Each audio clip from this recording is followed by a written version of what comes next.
Okay, hello everyone, good evening. मेरा नाम तानिया सिंह है और मैं सिट्रस फ्रेट में एज ए कम्युनिटी एसोसिएट काम करती हूँ। सिट्रस फ्रेट इंडिया का पहला रीफर कंटेनर बुकिंग एप्लीकेशन है जहाँ मेनली हम पेरिशेबल एक्सपोर्टर्स को सपोर्ट करते हैं। अगर आप पेरिशेबल एक्सपोर्ट करना चाहते हैं तो आप सिट्रस फ्रेट डाउनलोड करिए और अपना rates, competitive rates, vessel schedule और कंफर्म डीओ आपको टाइम पे मिल जाएगा। इसी के साथ आगे बढ़ते हैं। तो जो आज का हमारा वेबिनार है वो हमारा एक कैंपेन है, कम्युनिटी कनेक्ट।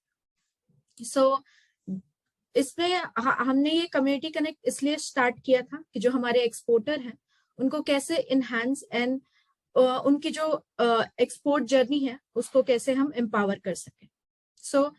आज का जो हमारा टॉपिक है, export import opportunity in fruits and vegetables from Maharashtra. और आज के जो हमारे गेस्ट हैं वो अभिजीत शिंदे जी हैं, जो कि एक एक्सपोर्टर हैं, कंसल्टेंट हैं, ट्रेनर हैं एंड फाउंडर भी हैं इंपोर्ट एक्सपोर्ट फेडरेशन के। उन्होंने उनको 20 इयर्स का वर्क एक्सपीरियंस है और सर ने बहुत सारे लोगों को इंपोर्ट एक्सपोर्ट बिजनेस में बहुत गाइड किया है और आज वो इंपोर्ट एक्सपोर्ट बिजनेस कर रहे हैं। तो आज इसी के साथ हम आगे बढ़ेंगे और सर आज आप सबको शेयर करेंगे वैल्यूएबल नॉलेज जो आपके बिजनेस को एनहांस करने में आपकी हेल्प करेगा। तो आप आखिरी तक बने रहिएगा हमारे वेबिनार में और लास्ट में एक Q&A सेशन होगा जो आप अटेंड कर सकते हैं। आपके जो भी क्वेश्चन है वो आप पूछ सकते हैं और सर उसका आंसर देंगे। Over to you sir. Thank you, Tanya. Thank you. Well, I just prepared a small presentation, so I will share that.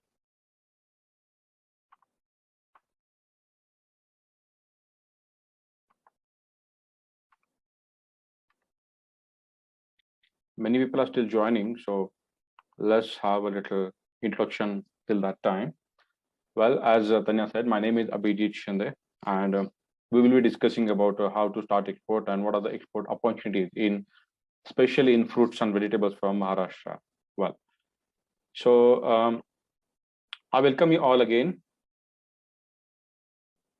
काफी सारे लोग जो रजिस्ट्रेशन हमें मिले उसमें से हमने देखा कि काफी सारे ऑलरेडी एक्सपोर्ट्स में हैं जो लोगों ने रजिस्टर किया है, and there are many people, new people who want to start export business or exploring some business options, and definitely export is one of the best business options. तो उसके बारे में ही हम आज बात करेंगे. Well, so if you have any specific expectations from this session, you can just type it in a chat box so that I will come to know, or whatever presentations we have made, we will start with that. Let me first quickly introduce our organization, Import Export Federation, what we do, who we are. Well, Import Export Federation is a service-based organization. It's a private company based in Pune. So we educate people through our knowledge sharing session like today, what we are doing. We also offer our consulting services to SME sectors who want to export their products. We have access to buyer data. We have a good supplier network because we are working in this industry now since 3.5 years, and a lot of people, I mean, we have educated, we have helped. So many of them have become our supplier partners. We do all licensing work right from beginning till end, all import export licenses, government schemes, and setting up your companies in other countries also. Logistics, yes, as you said, Tanya, Citrus is our logistic partner. So logistics is an important part in import export industry because that occupies the major portion in your budget, in your cost. So you cannot ignore logistics. You have to optimize your logistics.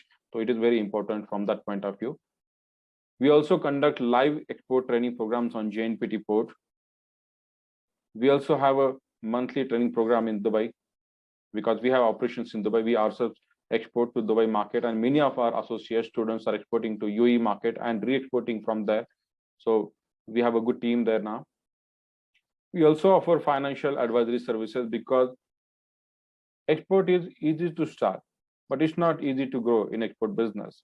If you understand banking, if you understand all documents and legalities of this trade, and if you can trade with unknown people, then you can scale up your business. And not many people are aware with this.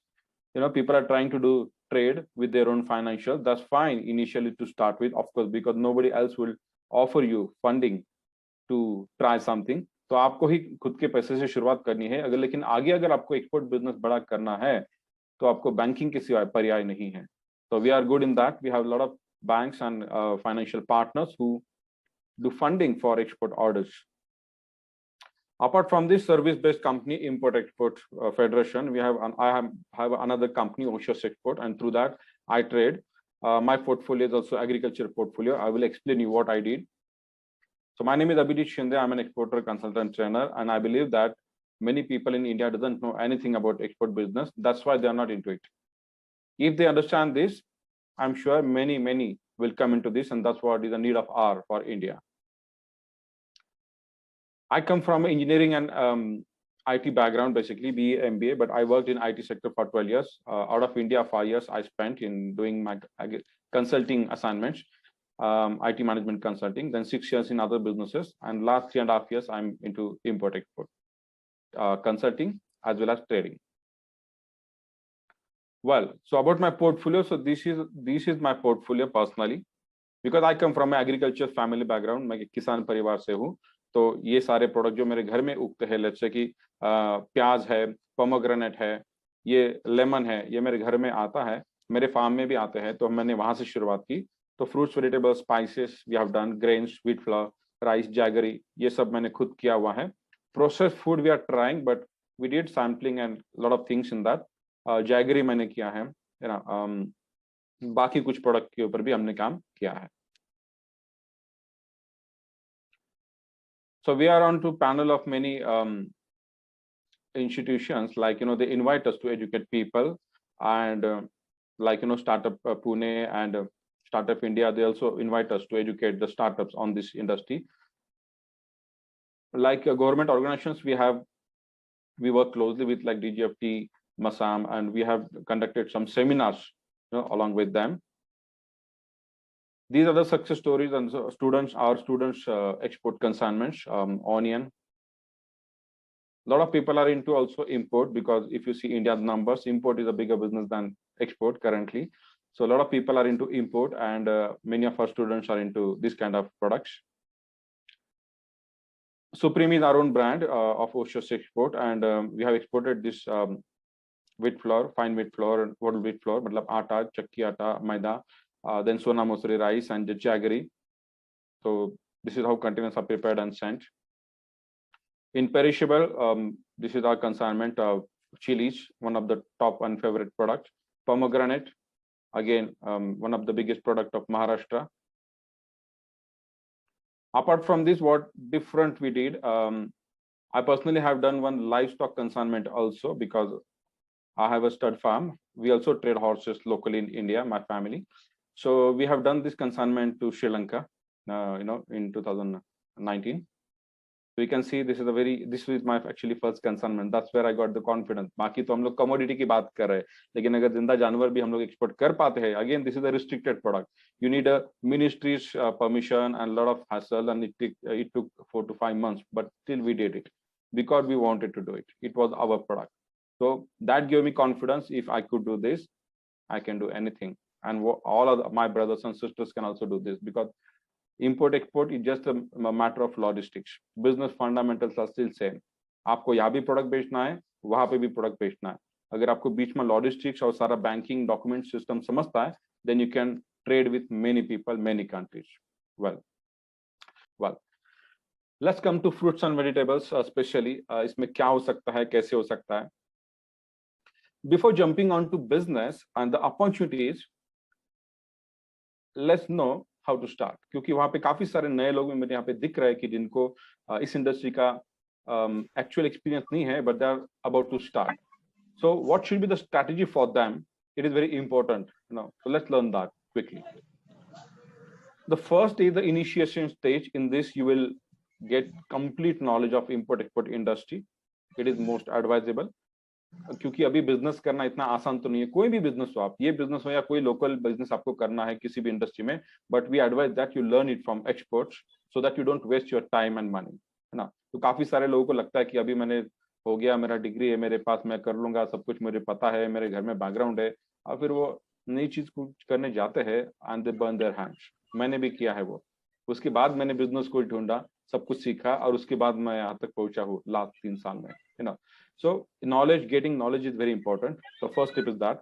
After that, import export industry में it is very important कि आप कहाँ से आए हैं, आपका background क्या है, आपको क्या समझता है, आपका नेटवर्क क्या है, आपका कैपेसिटी क्या है। बेस्ड ऑन दैट आपको आपके प्रोडक्ट सिलेक्ट करना चाहिए। We always suggest that you should focus on the industry rather than a product, क्योंकि प्रोडक्ट तो बदल भी सकते हैं। आज कोई प्रोडक्ट है, कल नहीं चलेगा वो शायद, या कल गवर्नमेंट पॉलिसी बदल जाती है। तो ऐसे कई सारी चीजें हमने देखी है, भारत में होती है। So you should not stick to one product, but you should build your portfolio so that you will always have work, you will always be able to trade। तो इसलिए किसी एक इंडस्ट्री पे फोकस कीजिए।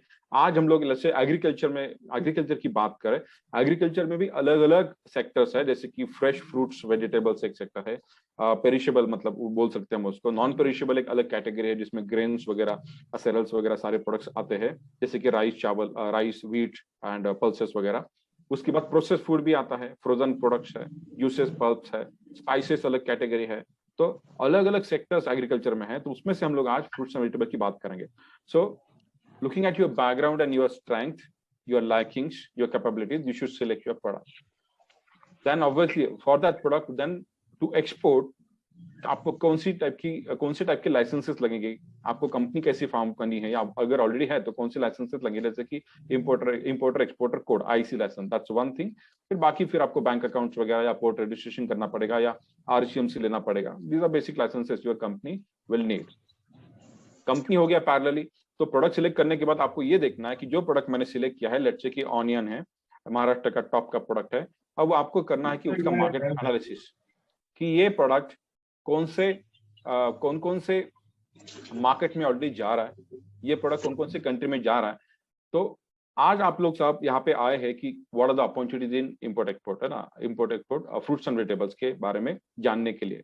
But I would say your decision should be based on not my advice but the actual numbers of India। और ये सारा numbers, सारा एनालिसिस आपको मिल सकता है, that is called market analysis. सारे गवर्नमेंट के वेबसाइट से, प्राइवेट वेबसाइट से, यहाँ पे आपको किसी भी इंडस्ट्री का, किसी भी प्रोडक्ट का सारा डिटेल स्टैटिस्टिक्स मिल सकता है कि भारत ने लास्ट महीने तक क्या किया, सही में वो एक प्रोडक्ट एक्सपोर्ट हुआ है क्या, कौन सी कंट्री में हुआ है, ये सर आपको दिखेगा। That analysis is very important and your decision should be based on that analysis. It means your decision should be based on facts and figures, not someone's advice, right. Well, so that's the first stage कि ये सब आपको है, preparation करना है आपको, company licence है, product market आपको समझ गया, थोड़ा बहुत अंदाजा आ गया कि कौन सी कंट्री को टारगेट करना है। The second would be the second phase is then you have to work on back end first। काफी सारे लोग मैंने देखा है कि सबसे पहले उनका क्वेश्चन होता है, सर बायर है क्या आपके पास? अरे बायर तो बहुत दूर की बात है, लेकिन पहले आपकी कैपेबिलिटी तो बताओ, आपके पास है क्या, क्या चीज आप बेचने वाले हो, उसका पैकेजिंग कैसा है, उसका प्राइस आज का क्या है, वो कुछ आता पता नहीं है, और काफी लोग बायर के पीछे भाग रहे हैं, यू नो। तो I think we should work on back end first.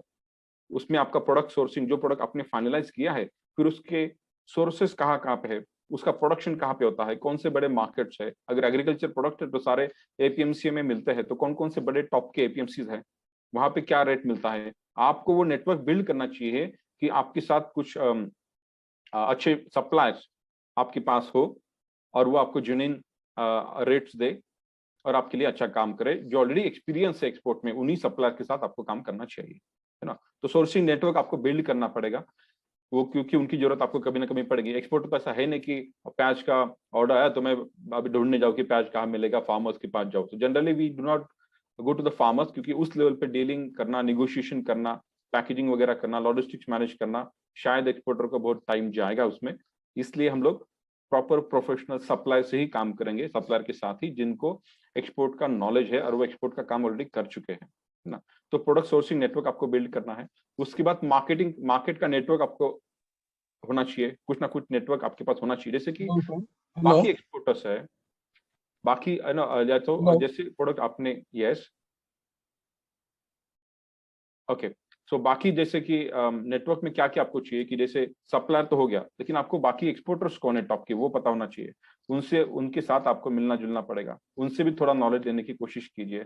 Pack houses होंगे आपके प्रोडक्ट जहाँ पे पैकिंग, ग्रेडिंग, सॉर्टिंग होगा, प्री कूलिंग होगा, वो पैक हाउसेस कहाँ पे है, मैं कहाँ से एक्सपोर्ट करने वाला हूँ, कौन से पोर्ट से करने वाला हूँ, तो ऑन द रूट या नजदीक पोर्ट से कौन से पैकिंग हाउसेस अवेलेबल है, वहाँ पे कौन सी टीम काम करती है, उनके रेट्स क्या है, जिसकी मालूमात आपको चाहिए।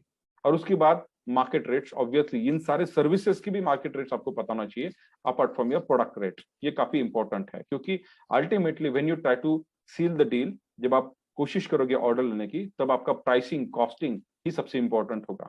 और अगर आपका इसमें अभ्यास नहीं है, अगर आपका इसमें कॉम्पिटिटिव रेट्स अगर आपके पास नहीं है आपके सप्लायर के, तो आप आगे अच्छा रेट नहीं दे पाओगे। तो sourcing is very important. Then आपके प्रोडक्ट का पैकेजिंग एंड लॉजिस्टिक्स एक इंपॉर्टेंट भाग है। कोई भी प्रोडक्ट पैकेजिंग के बिना या लॉजिस्टिक के बिना आपके वेयरहाउस के बाहर नहीं आ सकता है। तो आपके प्रोडक्ट के लिए कौन सा पैकेजिंग चाहिए, कौन से मार्केट की क्या जरूरत है ना। जैसे कि ऑनियन अगर आप देखेंगे तो हर एक मार्केट की ऑनियन साइज की डिमांड अलग होती है। यूएई की अलग है, श्रीलंका की अलग है, बांग्लादेश की अलग है, पैकेजिंग अलग है ना। कोई मेश बैग में जाएगा, कोई जूट बैग में जाएगा। 55 mm प्लस जाता है यूएई में, तो श्रीलंका में 45 प्लस जा सकता है, या बांग्लादेश में 35 प्लस जा सकता है। तो वही प्रोडक्ट है, लेकिन हर एक मार्केट की रिक्वायरमेंट अलग हो सकती है। इसलिए आपको उसका पैकेजिंग और उसका लॉजिस्टिक्स, ये सब जानना पड़ेगा। इनके कॉस्ट, खर्चे कितने आते हैं, कितना टाइम लगता है, ये सब आपको जानना पड़ेगा। तभी आप ऑर्डर मिलेगा तो you can manage your logistics and you can deliver on time. Otherwise आप हड़बड़ा जाओगे, आपका कंसाइनमेंट डिले हो सकता है, या आपको लॉसेस इनकर होंगे, क्योंकि आपको फिर कमिट तो आपने किया है, लेकिन आपको उस वक्त ठीक रेट नहीं मिलेगा, तो महंगा पड़ेगा फिर, है ना। तो आपको पैकेजिंग एंड लॉजिस्टिक की जानकारी चाहिए आपके प्रोडक्ट के बारे में।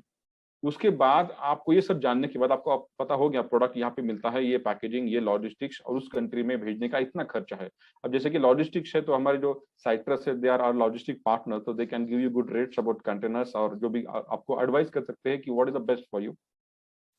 उसके बाद आपको आपके प्रोडक्ट का ऑफर रेट कैलकुलेट करना आना चाहिए। तो ये बहुत आसान चीज है, बट आसान उतनी भी नहीं है। सिर्फ रेट कैलकुलेट करके कुछ होता नहीं है। You should have understanding of other market also, कि वहां पे आज का रेट क्या चल रहा है। इसीलिए आपका नेटवर्क इंपॉर्टेंट है।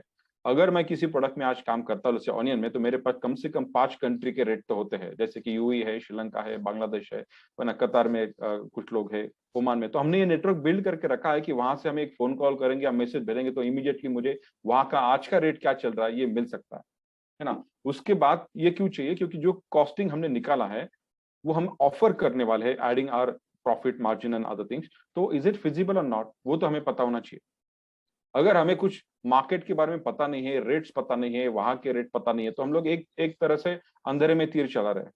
And we are just trying to sell, become a salesman, trying to sell our products without knowing other side of it, है ना। तो ऐसे काफी लोग प्रयास कर रहे हैं, और उनको दिक्कतें इसीलिए आ रही है क्योंकि उनको दूसरा साइड, जो इम्पोर्टर का साइड है, उसके बारे में पता नहीं है। वहां पे रेट्स क्या है, किस तरह से काम होता है, कौन कौन से बिजनेस मॉडल पे काम होता है, फिक्स पे प्राइस होता है क्या, काम होता है क्या, कमीशन बेसिस पे होता है क्या, खर्चे कितने होते हैं, वो कैसे कम कर सकते हैं, प्रॉफिटेबिलिटी कैसे मेंटेन करना है, इसके बारे में उनका अभ्यास ही नहीं है। And they trying to find the buyers and they are over excited, और टू डू द शिपमेंट। तो उसकी वजह से उनको प्रॉब्लम्स आते हैं फिर, ठीक है। तो आपको प्राइसिंग लर्न करना पड़ेगा। जब आप 10 कोटेशंस करेंगे तो मे बी 11वां आपका सही रहेगा, and then you will get confidence yourself कि हाँ, अब मैं प्रॉपर प्राइसिंग दे सकता हूँ, मुझे पता है कि कहाँ से रेट लेने हैं, क्या क्या ऐड करना है, मार्केट का रेट क्या चल रहा है, and I can offer competitive pricing. ये बहुत जरूरी है। ये सब होने के बाद then the last phase is like work on the front end. फिर आप बायर ढूंढिए। अगर आपके पास प्रोडक्ट है, अच्छा प्राइसिंग है, now it makes sense to talk to the buyer. अभी आप बायर ढूंढिए। ऑनलाइन सारे बायर्स है, सोशल मीडिया पे है, गूगल पे है, आपको बायर डेटा मिल सकता है, ये सब कुछ होता है, ये इन्फॉर्मेशन है अगेन, तो मेरा कोई बायर है और मैं आपको वो दे दूं, उसकी इन्फॉर्मेशन दे दूं, वो आपसे बाय करेगा नहीं करेगा, आई कैन नॉट गारंटी, क्योंकि वो आपको उसके साथ डील करना है। प्राइसेस है, आपकी कमिटमेंट्स है, आपका पेमेंट टर्म्स है, क्रेडिट साइकिल है, जो भी कुछ है ना, ये सब मैटर करता है। आपका उसका पार्टनरशिप कैसा है, how you are working, different different business models इसमें है। उस हिसाब से आपको बायर के साथ कम्युनिकेट करना पड़ेगा, उसके बारे में जानना पड़ेगा, उसका वेरिफिकेशन करना पड़ेगा। When you are satisfied from all points, है ना, all angles, then you can offer, negotiate and get the purchase order, है ना। ये आपको फॉर्मली करना है। देन परचेस ऑर्डर मिलने के बाद आपको लॉजिस्टिक्स प्लान करना है, फिर आपको प्रोडक्ट प्रोक्योर करना है, पैकेजिंग करना है पैकेजिंग टीम से, और लॉजिस्टिक वाले जो पार्टनर रहेंगे हमारे, जैसे कि साइट्रस है, उनकी मदद लेके कंटेनर बुक करके उसका शिपमेंट करना है। That's how your product will reach to your buyer.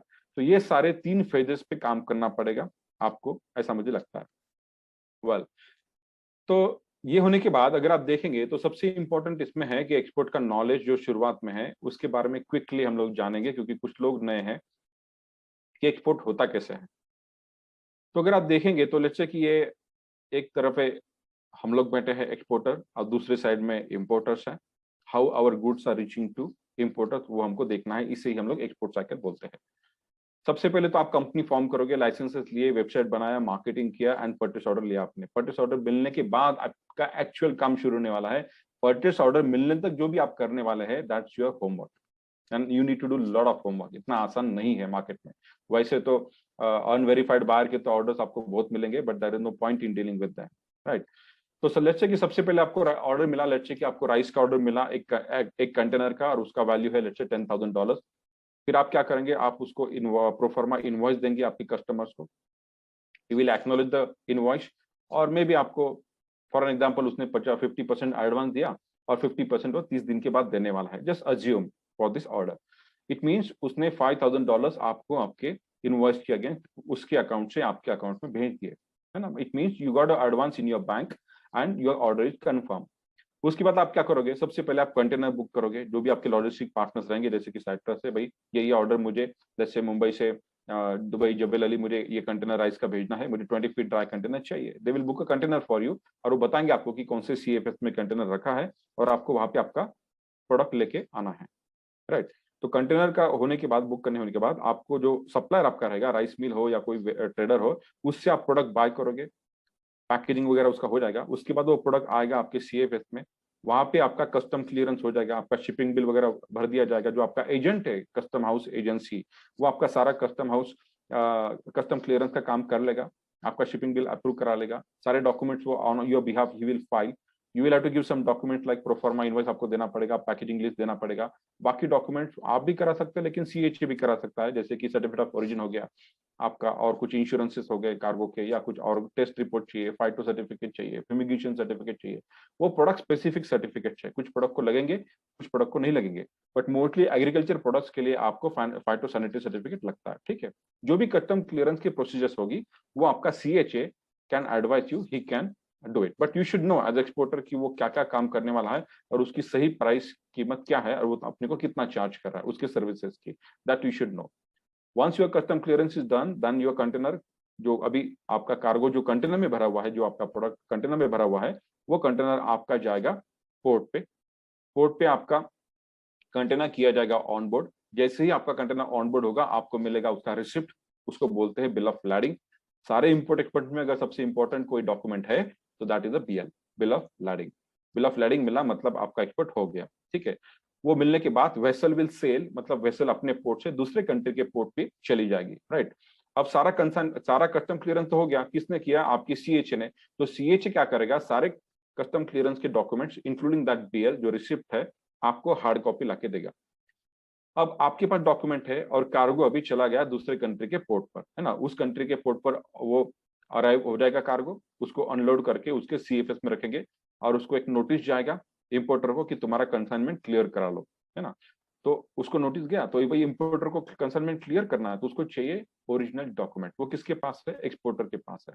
अब एक्सपोर्टर को क्या करना चाहिए, जो कमर्शियल डॉक्यूमेंट्स है, सारे डॉक्यूमेंट भेजने की जरूरत नहीं है इंपोर्टर को, जो कमर्शियल डॉक्यूमेंट्स है शिपमेंट के रिलेटेड, जैसे कि आपका PI, PL, आपका सर्टिफिकेट ऑफ ओरिजिन, आपका कार्गो इंश्योरेंस, और आपका let's say bill of lading, ये 5 डॉक्यूमेंट बेसिक है।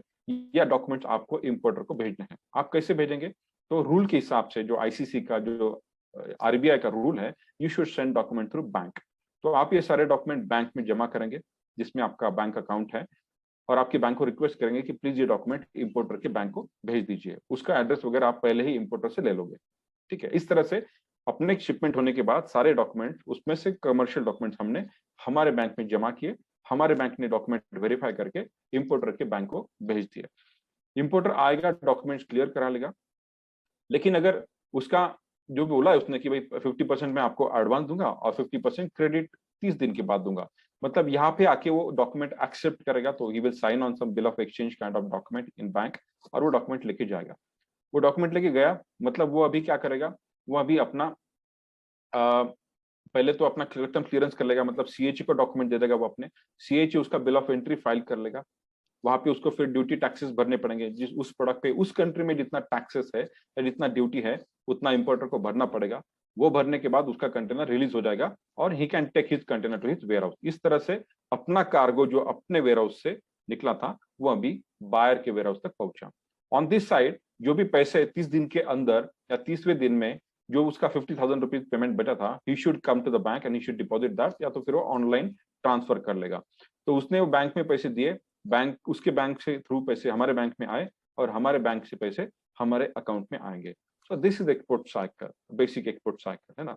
तो ये इस तरह से आपका कार्गो आपके पार्टनर तक, आपके कस्टमर तक पहुंचता है ना। ये सारे स्टेप्स उसमें होती है। अब ये सारा डिटेल आपको पढ़ना पड़ेगा, अगर आपको आप नए हैं तो then you will have to know each and every detail, एक एक पॉइंट का पढ़ना पड़ेगा। But this is the overview of this. अगर इसमें कुछ चैलेंजेस आते हैं तो अगर कार्गो को चैलेंज होते हैं तो आपके पास कार्गो इंश्योरेंस है। अगर आपको फाइनेंशियल कुछ क्रेडिट पे दिया है उसके चैलेंजेस है तो आपके पास क्रेडिट इंश्योरेंस है। ये दो इंश्योरेंस के साथ हम लोग काम यूजुअली करते हैं, ठीक है। तो this is the export cycle in nutshell. तो आगे देखते हैं क्या होता है। तो अभी इसमें आपको एक्सपोर्ट साइकिल समझा, मतलब आपको एक्सपोर्ट का नॉलेज आया। Now you will form a company may be, तो कंपनी के लिए काफी सारे लाइसेंसेस आपको लगते हैं। जैसे कि आपको कोई भी कंपनी चलती है, proprietorship private limited, farmers producer company, LLP, उसके बाद आपको बैंक अकाउंट होगा है ना, और डिजिटल सिग्नेचर वगैरह, जीएसटी वगैरह हो जाएगा। उसके बाद आपको आईसी लाइसेंस अप्लाई करना है। बाद में वेबसाइट बनाइए। उसके बाद आपके प्रोडक्ट स्पेसिफिक आपको आरसीएमसी रजिस्ट्रेशन का मेंबरशिप सर्टिफिकेट लेना पड़ेगा। जिस प्रोडक्ट पे आप काम कर रहे हैं उसका ही लीजिए, आप सबका लेने की जरूरत नहीं है।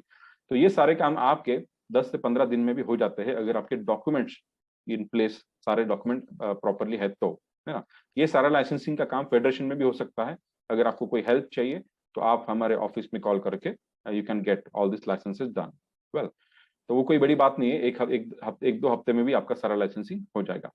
Well, now let's come to the point कि अभी आपको छोटा सा एक 10 मिनट में एक्सपोर्ट साइकिल समझाया। कौन सी कंपनी फॉर्म करनी है, लाइसेंस कौन से लेना है। आईसी लाइसेंस एक ही लाइसेंस है सारे इंडस्ट्री के लिए, लाइफ टाइम वैलिड है, सिंपल है, सब कुछ ऑनलाइन कर दिया गवर्नमेंट ने, है ना। तो अभी everything is very simple now. Now let's come to the point कि करना क्या है, कौन से प्रोडक्ट के ऊपर काम करना है, वो कैसे समझना है, डिसीजंस कैसे लेने हैं। As I said, your decision should be based on the facts and figures, not someone's advice, right? So let's first see where does India stand. तो अगर आप देखेंगे तो लास्ट ईयर का, तो we have worked with more than 224 countries. Last year हमने 224 countries को product भेजे हैं। अगर आपको लगता है कि ये मैप देखे कि जो हमारा लोकेशन है यहाँ से सबसे दूर अगर यूएसए है, तो आपको जानकर ये आश्चर्य होगा कि सबसे बड़ा पार्टनर तो हमारा यूएसए ही है। मतलब डिस्टेंस कोई मायने नहीं रखता। इतनी ये लॉजिस्टिक कंपनी, लॉजिस्टिक्स डेवलप हो चुका है ना, ड्राई प्रोडक्ट के लिए भी और पेरिशेबल प्रोडक्ट के लिए भी, दोनों के लिए भी। तो सबसे ज्यादा हम लोग एक्सपोर्ट यूएसए को कर रहे हैं जो सबसे दूर है।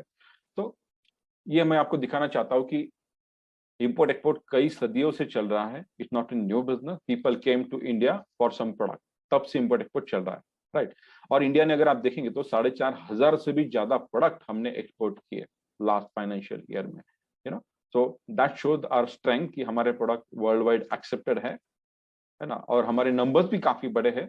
Now we are a 5th biggest economy in the world. it means something, right? So we are very strong, in a strong position. Well, तो हमारे प्रोडक्ट काफी दुनिया में ऑलरेडी चल रहा है। तो अगर नंबर्स, पॉइंट ऑफ नंबर्स में देखेंगे, अगर नंबर्स में देखेंगे तो मर्चेंडाइज और सर्विस ट्रेड के नंबर्स अगर देखेंगे आप, तो एक्सपोर्ट्स हमारा है $418 बिलियन और हमारा इंपोर्ट है $612 बिलियन, है ना। अगर $1 अगर आप 70 या 80 रुपए से भी पकड़ेंगे और टोटल देखेंगे तो कम से कम ये import export service industry, merchandise industry सबका मिला के 100 लाख करोड़ से भी बड़ा इंडस्ट्री है ये। It's such a big trade happening here. और काफी लोगों को इसके बारे में कुछ पता ही नहीं है ना। हम डोमेस्टिक की दुकानें लगा रहे हैं, यहीं पे काम कर रहे हैं, यहीं पे जीएसटी भर भर के हम लोग यू नो काफी डिफिकल्टीज फेस कर रहे हैं।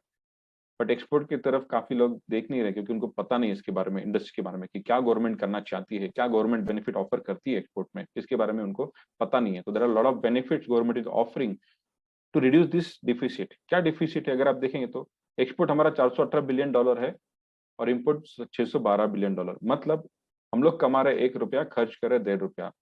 It means our economy is negative. मतलब वहां पे ट्रेड डिफिसिट है। सरकार का काम है कि ट्रेड डिफिसिट कम करना। इसलिए सरकार क्या करेगी, पहले तो इंपोर्ट कम करेगी ड्यूटी लगा के, और दूसरा एक्सपोर्ट बढ़ाएगी, लोगों को एजुकेट करेगी, लोगों को सपोर्ट करेगी, इंफ्रास्ट्रक्चर बिल्ड करेगी, सब्सिडी देगी, है ना, एक्सपोर्ट का प्रमोशन करेगी।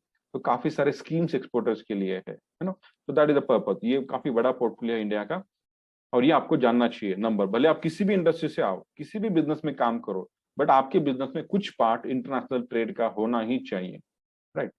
वेल, तो अगर आप ये इंडिया के नंबर्स हैं, तो आपके मन में अभी आना चाहिए क्वेश्चंस, और यू शुड आस्क योरसेल्फ कि can I make a small shipment of 5-10 lakh rupees, can I start like this. अगर 100 लाख करोड़ का ऑलरेडी इतना ट्रेड हो रहा है, और हम लोग महाराष्ट्र की बात कर रहे हैं, और महाराष्ट्र में जो जेएनपीटी पोर्ट है, that is handling 60% of containerised cargo of whole India. It means इतनी बड़े पावर सेंटर या ट्रेड सेंटर के बाजू में हम लोग बैठे हैं, and we don't know how trade is happening. तो अगर आप उसके नंबर देखेंगे डिटेल में जाके, तो आपको दिखेगा कि कितनी अपॉर्चुनिटीज आपके पास है। किसी भी इंडस्ट्री से हो आप, आपको इसमें अपॉर्चुनिटीज दिखेंगे। वेल, तो डेफिनेटली यू कैन एक्सपोर्ट, है ना। तो वो करना, आपको सपोर्ट करना, नॉलेज देना, यही तो हमारा काम है, and we will do that. Well, now let's come to the next level of market analysis की। ठीक है, इंडिया के नंबर तो पता चल गए भाई, $418 बिलियन, मतलब 30-32 लाख करोड़ का तो हमारा एक्सपोर्ट है ना। तो वो कैसे होता है, कौन से कंट्री में होता है, वो देखेंगे। तो मार्केट एनालिसिस की शुरुआत करने से पहले let's know who we are from this today's topic, fruits and vegetable point of view. So as per FAO, India is the second largest producer of fruits and vegetables in world. Second largest in the world. India is a tropical country, we know. हमारे पास तो कश्मीर के सेब भी है, और south के spices भी है। तो इतने प्रोडक्ट किसी भी कंट्री में नहीं है। तो we can literally grow any kind of fruits and vegetables. Naturally तो आते ही है, अगर हम लोग कोशिश करें तो कंट्रोल फार्मिंग में तो जाके, ग्रीन हाउसेस में तो हम लोग तो कुछ भी उगा सकते हैं। इतनी इंडिया में स्ट्रेंथ है, इतनी लैंड है, इतना पॉपुलेशन है, इतने हेल्पिंग हैंड्स है, इतने फार्मर्स है। तो we are very strong in that. और काफी सारी इंडस्ट्री है जिसमें इंडिया टॉप पे है। जैसे कि अभी एग्रीकल्चर की बात कर रहे हैं, तो अगर आप मरीन इंडस्ट्री की देखेंगे, तो last month only we became the second largest producer of marine products. मतलब फिशरी में भी हम लोग सेकेंड लार्जेस्ट है मैन्युफैक्चरर, प्रोड्यूसर। तो ये इंडिया की स्ट्रेंथ है। और अगर ट्रेड पॉइंट ऑफ व्यू से देखेंगे, तो जो हमारे पास है उसे ही हमें बेचना पड़ेगा। जो है वो ना बेच के वे नए प्रोडक्ट तैयार करने जाएंगे तो और ज्यादा रिसोर्सेस लगेंगे, और ज्यादा टाइम लगेगा। तो अपने पास जो ऑलरेडी है, इसको सेलेबल बनाना, इसको बेचना, इसको मार्केट में प्रेजेंट करना, इनका मार्केटिंग करना बहुत इंपॉर्टेंट है। अगर वो नहीं करेंगे तो इंडिया को कोई ऑप्शन नहीं है प्रोग्रेस करने का, क्योंकि यहाँ पे तो सारा सरप्लस है। इंडिया में अगर आप देखेंगे तो हमारे पास शुगर सरप्लस है, कॉटन सरप्लस है, हमारे पास टोमेटो सरप्लस है, ऑनियन सरप्लस है, लाइव स्टॉक सरप्लस है, मिल्क सरप्लस है, काफी सारी चीजें हमारे यहाँ पे। राइस सरप्लस होता है, अभी तो बैन कर दिया, लेकिन वो दूसरे कारण की वजह से। पर काफी सारे प्रोडक्ट्स हमारे पास है कि जो हमारे पास सरप्लस है, तो उनको बेचे बिना हम लोग प्रोग्रेस नहीं कर सकते, तो from export point of view हमें देखना है कि लेट्स से कि इंडिया के पास है फ्रूट्स एंड वेजिटेबल, तो इसको हम लोग एक्सपोर्ट कर सकते हैं। अब उसके नंबर्स हम लोग देखेंगे, ठीक है। तो ये इंडिया का लेट्स से डैशबोर्ड है। इंडिया अपने इंपोर्ट एक्सपोर्ट के नंबर्स अपनी सरकार 9 सेक्टर्स में रिकॉर्ड करती है और प्रेजेंट करती है। तो ये इंपॉर्टेंट टॉप के 9 सेक्टर्स है भारत के इंपोर्ट एक्सपोर्ट के पॉइंट ऑफ व्यू से। तो अगर आप देखेंगे तो एग्रीकल्चर भी इसमें है, बाकी अलग फील्ड से जैसे कि टेक्सटाइल भी है। टेक्सटाइल भी एक एग्रीकल्चर का एक्सटेंडेड भाग बोल सकते हैं, क्योंकि कॉटन है, फैब्रिक है, गारमेंट्स है ना। तो प्रोडक्ट तो बेसिक प्रोडक्ट तो कॉटन है, बट वो एक बड़ा सेक्टर है टेक्सटाइल। अगर आप देखेंगे तो टेक्सटाइल एक्सपोर्ट्स के number almost are equal to agriculture export number. क्योंकि एग्रीकल्चर में क्या करेंगे हम लोग, टोमेटो, पोटैटो, ऑनियन भेजेंगे, उसका प्राइस कितना होता है, 15 रुपए 20 रुपए किलो। और टेक्सटाइल का, फैब्रिक का, गारमेंट्स का हजारों में होता है ना। मतलब एक एक पीस का प्राइस 1000 रुपीज में है, तो उसका वैल्यू बहुत ज्यादा है। तो वो बहुत वैल्यू एडेड प्रोडक्ट्स वहाँ पे, इसलिए उनका वैल्यू ज्यादा दिख रहा है। एग्रीकल्चर का क्वांटिटी बहुत ह्यूज है ना, बट वैल्यू थोड़ा कम है, क्योंकि रॉ प्रोडक्ट हम लोग ज्यादा एक्सपोर्ट कर रहे हैं। एग्रीकल्चर में अगर आप देखेंगे तो रॉ कमोडिटी ज्यादा एक्सपोर्ट कर रहे हैं, वैल्यू एडेड प्रोडक्ट का हमारा कंट्रीब्यूशन थोड़ा कम है, ठीक है। तो ये डैशबोर्ड है। अगर आप देखेंगे, आप किसी भी इंडस्ट्री से होंगे, जैसे हम लोग आज एग्रीकल्चर की बात कर रहे हैं, तो you can click on that and you can drill down कि अब एग्रीकल्चर में ये $38 बिलियन अगर ट्रेड हमने किया है तो ये किस में किया है, कौन से प्रोडक्ट ने इतने पैसे भारत को दिए। You can click on that. If you click on that, let's say these are the top products of agriculture, right. Let's say सबसे ऊपर आपको दिखेगा राइस दिखेगा, उसके भी दो categories, rice basmati, non basmati. Meat है, चौथे नंबर पे ऑनियन है जो महाराष्ट्र का टॉप सेलिंग प्रोडक्ट है। उसके बाद प्रोसेस वेजिटेबल्स वगैरह, pulses, jaggery, process fruit, vegetable, काफी सारे प्रोडक्ट आपको दिखेंगे। तो the point is that you can get all this numbers, you can get the quantity month wise, annual, you can get the dollars, you can get it in rupees. So a lot of information, all information in fact is available on click of your button. ठीक है, तो हमने देखा industry को drill down किया तो हमको दिखे इंडस्ट्री में सारे प्रोडक्ट्स। अब लेट्स से कि इसमें मैंने देखा कि लेट्स से मेरे घर में ऑनियन आता है, तो या मेरे पुणे अहमदनगर से हम है तो वहां से ऑनियन आता है, तो ऑनियन में क्या हो रहा है, देखा कि 3-4 हजार करोड़ रुपए का तो इंडस्ट्री है इतना बड़ा, और कभी हमने देखा नहीं। तो अब ऑनियन में इतने अगर पैसे भारत में आए हैं, अब नेक्स्ट क्वेश्चन शुड बी कि ये पैसे कौन से देशों से आए, है ना। तो मीन अगर आप ऑनियन पे क्लिक करेंगे तो इट शुड शो यू कि भाई ये कंट्रीज है जहां से ऑनियन के पैसे आए, मतलब यहाँ पे हमने ऑनियन एक्सपोर्ट किया और यहाँ से इतने डॉलर्स या इतने रुपए भारत में आए ना। तो let's say these are top 10, but और 50 कंट्री होंगी जहां पे हमने कम ज्यादा क्वांटिटी में ऑनियन भेजा रहेगा, but let's focus on let's say top 10, है ना। तो ये टॉप 10 की कंट्रीज हैं, ये मार्केट है जहां पे ऑनियन ऑलरेडी भारत ने एक्सपोर्ट किया है।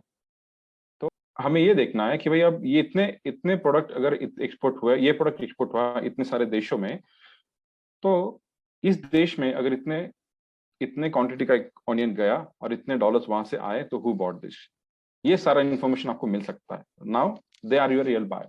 तो नए लोग जो एक्सपोर्ट में आना चाहते हैं, तो you should start talking to the people who already into trade. किसी से भी बात करके किसी भी बार के पीछे लगने से फायदा नहीं है, it will waste your time.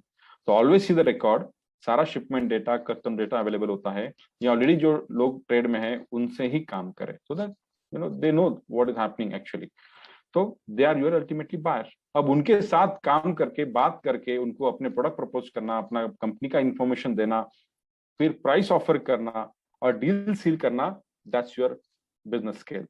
अब nobody can teach you that and nobody can and you cannot borrow that from someone। तो आपको ही आपका प्रोडक्ट बेचना पड़ेगा। तो बाकी सारा तो आपको सिखा देंगे हम लोग, बट बाहर भी एक आध बार रिकमेंड करेंगे, हमेशा नहीं। जस्ट टू स्टार्ट विद, हमारा दुबई में ऑपरेशन है, काफी सारे पार्टनर्स है, तो हम आपको उनके साथ जोड़ सकते हैं कि भाई हाँ, एक एक्सपीरियंस लेने के लिए you do one cycle here, so that you understand the whole cycle कि एक्सपोर्ट इंपोर्ट होता कैसे, मेरे प्रोडक्ट वहां पे गए कैसे, वहां से कौन से डॉक्यूमेंट लगे, कितना टाइम लगा, क्या रिस्क लगती है मुझे, कौन कौन से पार्टनर्स हैं, कहाँ पे कॉस्ट में ऑप्टिमाइज कर सकता हूँ, और वहां से कैसे पैसे मेरे अकाउंट में आते हैं। ये एक साइकिल पता होना चाहिए। तो मैंने ऐसा देखा कि काफी सारे लोगों के पास भारत में रिसोर्सेस है, प्रोडक्ट्स है, लोग हैं, पैसे हैं, टाइम है, बट ये नॉलेज नहीं है, और दे आर स्कैर्ड। या तो फिर उनको वो रिस्क टेकिंग एबिलिटी नहीं है, या तो फिर उनको वो प्लेटफॉर्म नहीं है कि जो उनको सपोर्ट करे, और इस वजह से लोग कर नहीं रहे। तो हम जैसे ऑर्गेनाइजेशंस का काम है कि लोगों को एजुकेट करे, सपोर्ट करे, और जो भी अड़चने आए, जब भी प्रॉब्लम्स आए, उसको सॉल्व करे। तो we are working on those problems कि जो इस इंडस्ट्री में हमें दिखती है कि नए स्टार्टअप्स को या हमें भी जो प्रॉब्लम्स आए, उस पर हम लोग काम करते रहते हैं। वेल, तो यहाँ से आपको बायर ढूंढना है, ठीक है। बायर आपको ऑनलाइन सोशल मीडिया पे भी मिल सकते हैं, at least start with them, but ये देखो कि उसने पहले ट्रेड किया है क्या, या वो अभी भारत के साथ ट्रेड कर रहे हैं क्या आपके प्रोडक्ट में, राइट। वेल, तो फ्रॉम अदर साइड, अगर यहाँ पे हमने देखा कि जैसे कि दुबई, यूएई हमने टारगेट किया और वहां पे ऑनियन का अगर टारगेट किया, तो आपको ये भी पता होना चाहिए, next level of analysis could be, अगर यूएई टारगेट करना है तो यूएई में हमारे प्रोडक्ट का शेयर कितना है। लेट्स से हमारा HSN code, let's say vegetables का 07 चैप्टर है ना, लेट्स से ऑनियन को टारगेट करेंगे हम लोग, तो 07 चैप्टर के अगर यूएई का इंपोर्ट डेटा देखेंगे आप, तो आपको दिखेगा कि भाई भारत का, या तो यूएई ने भारत से क्या क्या इंपोर्ट किया, ये सारे प्रोडक्ट इंपोर्ट करती है यूएई, है ना। और जो ऑनियन एक्सपोर्ट किया हमने भारत से, उसका शेयर कितना है, 25%। यहाँ तक सब कुछ इंफॉर्मेशन आपको अवेलेबल है। मतलब जो हमें लगता है कि भारत में ऑनियन इतना सरप्लस है, टॉप का प्रोडक्ट है, और सबसे नजदीक सबसे बड़ा डेवलप मार्केट है यूएई, उसमें भी हमारा शेयर 25% ही है। मतलब वो 75% ऑनियन बाकी कंट्री से बाय कर रहा है। और ये तो सबसे टॉप का प्रोडक्ट है। बाकी प्रोडक्ट में देखेंगे तो आपको दो चार ही प्रोडक्ट दिखेंगे, है ना। 0709 वेजिटेबल्स में है, उसमें भी सबसे ज्यादा वॉल्यूम लेट्स से अगर आपको चिली का होगा, क्योंकि टोमेटो पोटैटो तो हमारे बहुत कम जाते हैं, बाकी वेजिटेबल भी इतने तो है नहीं।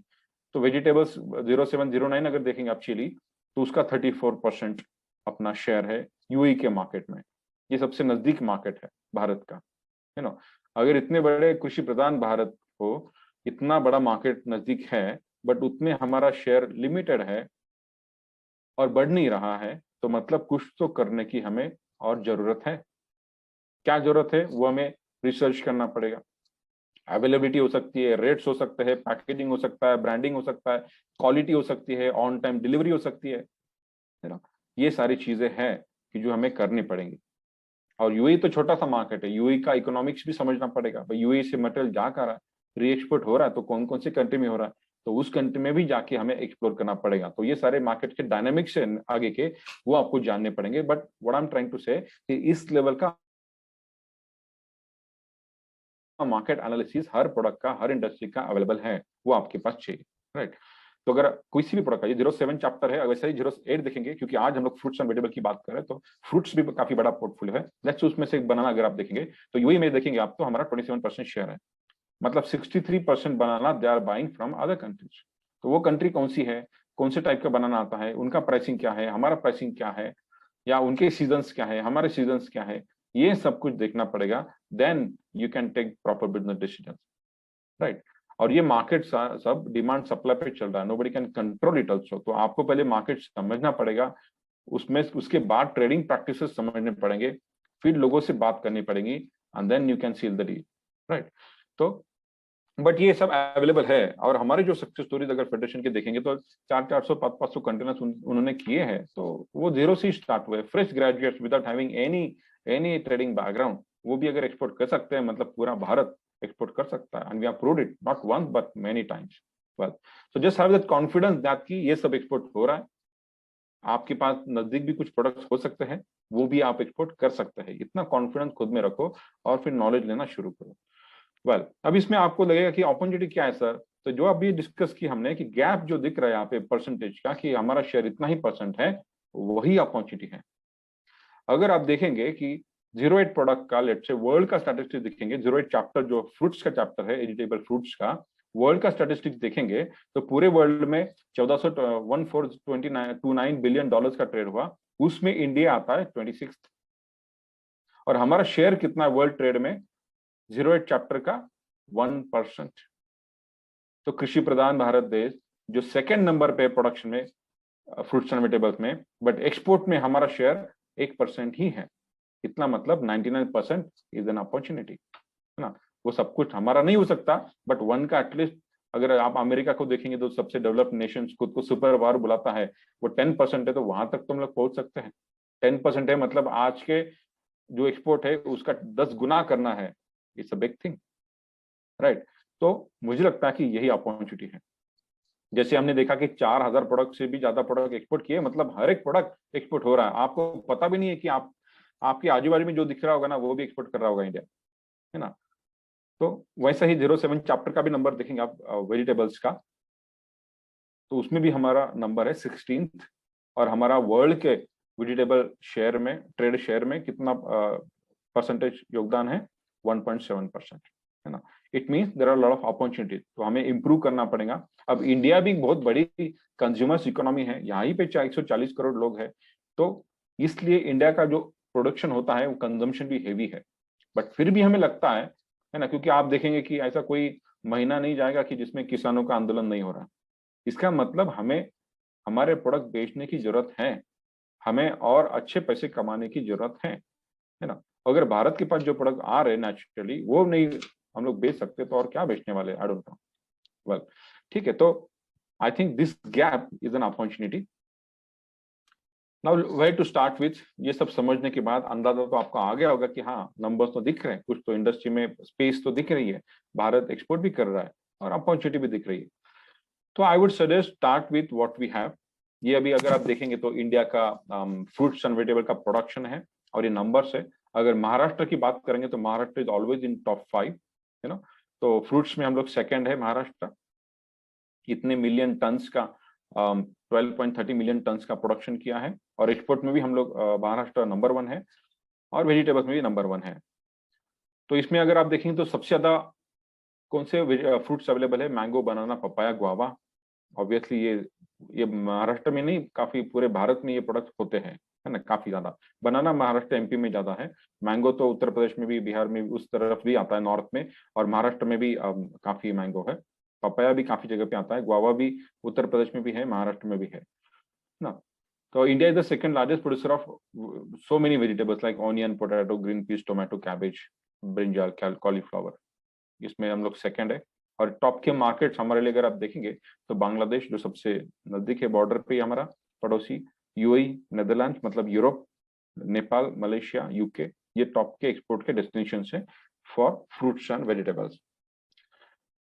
अगर महाराष्ट्र के फ्रूट्स देखेंगे ज्योग्राफी वाइज, तो कोकण में मतलब कोस्टल एरिया में अगर आप देखेंगे तो मैंगो टॉप का प्रोडक्ट है। वेस्टर्न महाराष्ट्र में देखेंगे तो आपको यहाँ पे बनाना और ग्रेप, ये फ्रूट्स दिखेंगे ज्यादा टॉप के। खानदेश मराठवाड़ा में अगर आप देखेंगे तो आपको लाइम, ग्रेप्स, मौसम्बी, पपाया, गुआवा, है ना, ये प्रोडक्ट दिखेंगे। सेंट्रल महाराष्ट्र में देखेंगे तो पोमोग्रेनेट वगैरह भी दिखेगा आपको। अहमदनगर, पुणे में भी है, सोलापुर टॉप का है ना। विदर्भ में देखेंगे आप तो वहाँ पे मौसम्बी, संतरा, ये प्रोडक्ट ज्यादा है, मतलब बनाना भी है, ग्रेप्स। विदर्भ में भी ऑरेंज, मौसम्बी। तो ये रीजन वाइज प्रोडक्ट्स है, ये आपको सब पता ही होंगे, है ना। पिक्चर वाइज अगर देखेंगे, या तो टॉप के प्रोडक्ट जो हमने देखे कि भाई एक्सपोर्ट्स में काफी चलते हैं, तो वो है मोस्टली मैंगो, जो जिसको कोई ऑप्शन नहीं है। बट इसमें भी क्या हो रहा है, अगर हम देखेंगे तो यूएई में भी हमने कोशिश की काफी हमारा अल्फांसो बेचने की, बट इतने मार्केट में लोग हैं कि कर्नाटक का मैंगो वहां पे चलाते हैं अल्फांसो के नाम पे, और फिर हम महाराष्ट्र के मैंगो को प्रॉब्लम होता है। इसीलिए अभी सरकार ने जो जीआई टैगिंग दिया है सबको, ये इंपॉर्टेंट है, क्योंकि उसकी आइडेंटिटी मेंटेन रहे और उसको वो पहचान मिले। नहीं तो फिर असली नकली में कुछ समझ में नहीं आ रहा है, बाहर के लोगों को नहीं समझता कि असली मैंगो कौन सा है, अल्फांसो कौन सा नहीं है। तो ये हमें एक्सपोर्टर को इसमें भी ध्यान देना पड़ेगा कि उसका ब्रांडिंग, उसका पैकेजिंग, उसका एश्योरेंस, यहाँ पे हम लोग कम पड़ रहे हैं, ऐसा मुझे लगता है। हम क्या करेंगे आगे, हम लोग भी मतलब ब्रांडिंग, उसका उतना खर्चा, उतना टाइम, उतना रिस्क देना पड़ेगा। तो ये अकेले का कोई काम तो है नहीं। तो बड़े बड़े जो संघ ये नेता लोगों ने खोल के रखे हैं, या जो गवर्नमेंट के ऑर्गेनाइजेशंस हैं, या एक्सपोर्टर को निकालने पड़ेंगे, या ये प्रोड्यूसर को भी कुछ एसोसिएशन निकालने पड़ेंगे, और उनको अपने प्रोडक्ट मार्केट में लाने पड़ेंगे, है ना, by making them, by launching them as the brand. इसके सिवा कोई चारा नहीं है। और बनाना, पोमोग्रेनेट, ऑरेंजेस, मौसम्बी, पपाया, ये फ्रूट्स, मेजर फ्रूट्स महाराष्ट्र में अवेलेबल है। उसके बाद अगर देखेंगे तो next is let's say watermelon, musk melon भी देखा हमने, वाटर ये भी जाते हैं। फिक्स छोटे लेवल पे एयर से जाता है। स्ट्रॉबेरी महाबलेश्वर, सातारा में है। कस्टर्ड एप्पल है बीड एरिया में, मराठवाड़ा में है, पुणे में भी काफी है। गुआवा अहमदनगर, पुणे में है। चीकू कोकण में भी आता है, दहानू वगैरह में। और ड्रैगन फ्रूट भी हमने देखा कि रिसेंटली उसके भी कंसाइनमेंट्स किए कुछ, है ना, अपेडा ने, कुछ एक्सपोर्टर्स ने भी किए। तो काफी सारे फ्रूट्स में देखेंगे तो काफी सारे प्रोडक्ट महाराष्ट्र में अवेलेबल है। ये सारे प्रोडक्ट्स ऑलरेडी एक्सपोर्ट हो रहे हैं, कम ज्यादा क्वांटिटी में क्यों ना हो, लेकिन एक्सपोर्ट हो रहे हैं, है ना। टॉप के प्रोडक्ट अगर आप देखेंगे तो सबसे ज्यादा होगा आपका मैंगो, ग्रेप्स, बनाना, पोमोग्रेनेट। टॉप के दिख रहे हैं चार, ये सबसे टॉप के 4 प्रोडक्ट है, ये चलते ही हैं, है ना। तो ये प्रोडक्ट्स का अपॉर्चुनिटी आपके पास है। अगर आप किसी भी एरिया से हो, महाराष्ट्र में हो या महाराष्ट्र से बाहर से भी हो, तो भी आपको इसके सप्लायर्स है, या ये प्रोडक्ट सारे आपको मुंबई में भी मिल जाते हैं, क्योंकि Mumbai is like what we call a Pandhari of all this things. मतलब ये सारा मतलब मार्केट है एक्सपोर्ट का महाराष्ट्र का, वो सारा मुंबई से आपको सारा समझ में आ जाएगा। सारे सप्लायर्स आपको मिलेंगे, सारा पैकिंग हाउसेस वहां पे है। तो जो भी प्रोडक्ट आपको बेस्ट रेट में चाहिए वो मुंबई से भी सोर्सिंग हो सकता है, बट आपको उसका ग्राउंड भी पता होना चाहिए कि कहाँ पे वो उगता है, कहाँ पे मार्केट है, कहाँ से आता है, ये भी एक्सपोर्टर को मालूमात चाहिए। अगर वेजिटेबल्स में देखेंगे तो टॉप के प्रोडक्ट ऑलरेडी हमने जो डिस्कस किया, जैसे ऑनियन है, चिली है, लेमन, जिंजर, टोमेटो, ड्रमस्टिक, ओकरा, मिक्स वेजिटेबल। तो काफी सारे प्रोडक्ट्स हैं। मिक्स वेजिटेबल में काफी सारे छोटे मोटे प्रोडक्ट भी जाते हैं, लेकिन अगर ओशन से देखेंगे आपको तो ये onion, chili, lemon, ginger, tomato, ये 4-5 प्रोडक्ट है कि जो जा सकते हैं, 12 महीने चलते हैं, है ना, इनका भी हमारा सीजन होता है, उस सीजन में तो चलते ही चलते हैं,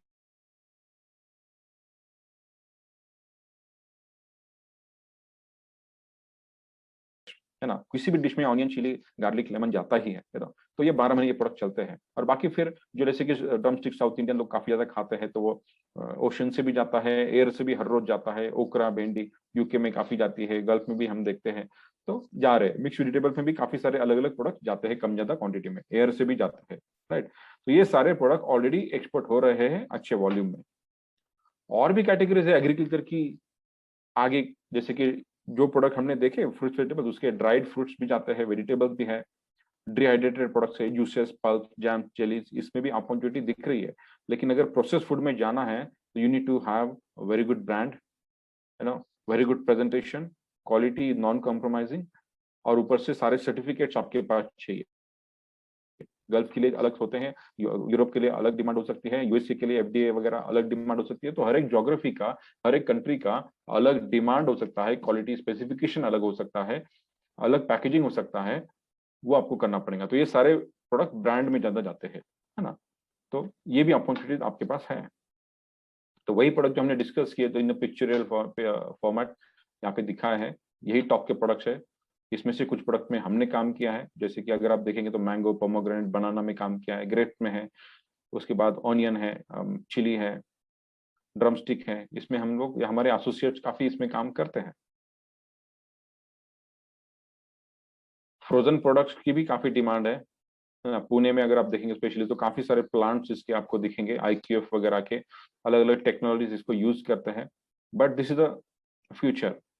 तो काफी, क्योंकि जो पेरिशेबल है उसको काफी लिमिटेशंस हैं, इसीलिए तो हमारा सबसे बड़ा मार्केट आपको गल्फ दिखेगा, जो नजदीक है। लेकिन यूएसए का सबसे ज्यादा प्रोडक्ट जाते हैं, मतलब यूएसए को फ्रोजन प्रोडक्ट जाते होंगे, है ना। और फ्रोजन ग्रेवीज है या और कुछ प्रोडक्ट्स है, वो भी जाते हैं यूएसए को। तो यूएसए, यूरोप या डेवलप मार्केट है, तो वहां पे इस टाइप के प्रोडक्ट जो फ्रोजन वगैरह ये जाते हैं। आपका फ्रोजन फ्रूट्स भी है, कन्फेक्शनरी इंडस्ट्री है ना, फूड प्रोसेसिंग प्लांट्स है बाहर के, तो इसमें ये काफी ज्यादा यूज होते हैं। तो इसमें भी आप एक्सप्लोर कर सकते हो। काफी सारे छोटे छोटे मैन्युफैक्चरर्स महाराष्ट्र में भी इसके हैं। जूसेस, पल्प्स अलग कैटेगरी है। उसके बाद ऑर्गेनिक की भी काफी डिमांड दिखती है, बट अपने पास वो कैपेसिटी नहीं है कि कंसिस्टेंटली 12 महीने उसी क्वालिटी का, उसी क्वांटिटी का प्रोड्यूस करके सप्लाई कर सके, है ना। But this is the future, very soon gulf भी शायद कल रेसिड्यू फ्री प्रोडक्ट मांग सकता है। तो दोज थिंग्स आर नॉट, दो वो ये चीजें ज्यादा दूर नहीं है, तो ऐसा हो सकता है। तो वी नीड टू प्रिपेयर कि रेसिड्यू फ्री, नेचुरल या ऑर्गेनिक प्रोडक्ट के ऊपर भी थोड़ा सा ध्यान देना पड़ेगा। लेकिन अगर कोई लोग है कि जिनके पास ऐसा फार्मर्स का नेटवर्क है, तो they can definitely try this product. ये डेवलप कंट्रीज में, जैसे कि यूरोप में वगैरह, इसका ऑलरेडी काफी डिमांड दिख रहा है इन प्रोडक्ट्स का। वेल, तो प्रोडक्ट्स तो करने के लिए काफी सारे आपके पास है, but again when you define your strategy, when you are about to start your business, then you will have to see कि आपका जो प्रोडक्ट है उसका कॉस्ट रेट क्या है, उसको अगर वो किस तरह से जाता है, वो एयर से जाता है या वो ओशन से जाता है। You can not change the trade practice. अगर ऑनियन ओशन से जाता है तो मैं नहीं बोल सकता कि ऑनियन में कम बेच के दिखता हूँ, पॉसिबल नहीं हो, that will not be feasible. तो आपको उसी जो ऑलरेडी हो रहा है ना, उसमें ही घुसना पड़ेगा, वैसे ही आपको काम करना पड़ेगा। बट आपको अच्छे लोगों के साथ काम करना है, तो अच्छे लोग ढूंढने के ऊपर ज्यादा मेहनत कीजिए। तो जैसे प्रोडक्ट है, उसका रेट है, फिर उसको कितना इन्वेस्टमेंट लगेगा, अगर एक कंटेनर भेजना है तो फिर उसका पेमेंट साइकिल क्या होगा, है ना, उसका फिर प्रॉफिट क्या उसमें हो सकता है, क्या आरओआई मिल सकता है, ये देख के आपके पास ओवरऑल कितना इन्वेस्टमेंट है, तो महीने का आप कितना रोटेशन कर सकते हैं। ये सारा प्लान करके you can take your decision and you can build your portfolio, है ना। कुछ प्रोडक्ट वॉल्यूम के ले सकते हैं, कुछ प्रोडक्ट वैल्यू एडेड भाई जिसमें मार्जिन ज्यादा मिले, ऐसे ले सकते हैं। हर एक का स्ट्रेंथ अलग है। कुछ लोग हमने देखा कि ओशन से ज्यादा काम करते हैं, तो कुछ लोग सिर्फ एयर से करते हैं, क्योंकि दोनों का लॉजिस्टिक सेटअप अलग है। एयर वाले एक दिन शिपमेंट करके फायदा नहीं है। एयर वाले को क्या करना पड़ेगा, उसको सेटअप करना पड़ेगा, हर दिन वो प्रोडक्ट हार्वेस्टिंग करके एक्सपोर्ट के लिए लोड करना पड़ेगा। ऐसा उसके पास 1, 2, 3 महीने का कॉन्ट्रैक्ट चाहिए, कंटिन्यूसली काम होना चाहिए, then it will be profitable, है ना। तो एक बार करके सिर्फ एक्सपोर्ट में कोई फायदा नहीं है। अगर आपको लॉन्ग टर्म काम करना है तो ही इसमें ज्यादा अपॉर्चुनिटीज आपको दिखेंगे और प्रॉफिटेबिलिटी आपको दिखेगी। तो ये सब था कि हम लोग आपको बताना चाहते हैं कि अपॉर्चुनिटीज काफी सारी हैं। अगर आपको और भी जानना है इसके बारे में तो हमारे कुछ वीडियोस हमारे यूट्यूब चैनल पे होंगे, आप देखिए कि कैसे ये नए, जैसे कि Akash is working in IT industry, but वह काम करते करते ही उसने एक्सपोर्ट किया, तो कैसे किया उसकी सक्सेस स्टोरी दे सकते हैं। Rohan Jadhav, agriculture BTech engineer, है ना, जॉब नहीं था, ही वॉज फ्रस्ट्रेटेड, तो एक्सपोर्ट सीखा, तो अभी उसके कम से कम 300 कंटेनर हो गए होंगे, है ना। तो अब ये फ्रेश ग्रेजुएट अगर एक्सपोर्ट कर सकता है तो anybody can export. Again Prithviraj, ये पुणे से है, बनाना का एक्सपोर्ट पूरा आपको यहाँ पे दिखेगा, पूरा उसका कॉस्टिंग भाई, कैसे हार्वेस्टिंग करना है, कटिंग कैसे करना है, पैकिंग कैसे करना है, कौन सी कोल्ड स्टोरेज में मटेरियल करना है, कंटेनर कैसे होता है, रिफर कंटेनर कैसा होता है, उसका लॉजिस्टिक कैसे प्लान करना है, कितना खर्चा होता है, और दुबई में कैसे भेजना है, तो वो पूरा उनका एक्सपीरियंस यहाँ पे रिकॉर्ड किया हुआ है।